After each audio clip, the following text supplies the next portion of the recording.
السلام علیکم۔ ایک بچے کے والدین ہر سال اسے ٹرین میں اس کی دادی کے پاس گرمیوں کی چھٹیاں گزارنے کے لیے لے جاتے، پھر وہ اسے چھوڑ کر اگلے دن واپس آ جایا کرتے تھے۔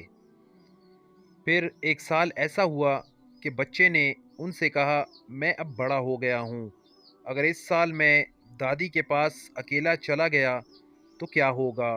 والدین نے مختصر بحث کے بعد اتفاق کیا اور پھر مقررہ دن اسٹیشن کے پلیٹ فارم پر پہنچ گئے۔ والد نے جوں ہی کچھ سفر کی ہدایات دینا شروع کیں تو بیٹا اکتاہٹ برے لہجے میں کہنے لگا کہ ابا جان، میں 1000 مرتبہ یہ ہدایات سن چکا ہوں۔ ٹرین کے روانہ ہونے سے ایک لمحہ پہلے اس کے والد اس کے قریب آئے اور اس کے کان میں سرگوشی کی، یہ لو، اگر تم خوفزدہ ہو یا بیمار ہو تو یہ تمہارے لیے ہے، اور اپنے بچے کی جیب میں کچھ ڈال دیا۔ بچہ پہلی بار والدین کے بغیر ٹرین میں اکیلا بیٹھا تھا۔ وہ کھڑکی سے زمین کی خوبصورتی کو دیکھتا رہا اور اپنے ارد گرد اٹھنے والے اجنبیوں کا شور سنتا رہا۔ کبھی اپنی سیٹ سے اٹھ کر کیبن سے باہر نکلتا تو کبھی اندر چلا جاتا، یہاں تک کہ ٹرین کے ٹی ٹی نے بھی حیرانگی کا اظہار کیا اور اس کے بغیر کسی ساتھی کے اکیلے سفر کے بارے میں سوال کیا۔ اسی طرح ایک عورت نے اسے اداس دیکھ کر گھورا۔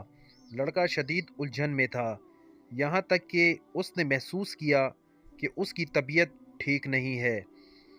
پھر وہ خوفزدہ ہو گیا، یہاں تک کہ وہ اپنی کرسی پر سے گر گیا اور اس کی آنکھیں آنسوؤں سے بھر گئیں۔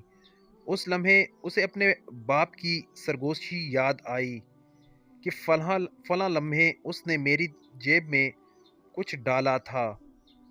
اس نے کانپتے ہوئے ہاتھ سے جیب میں تلاش کیا تو چھوٹا سا کاغذ ملا۔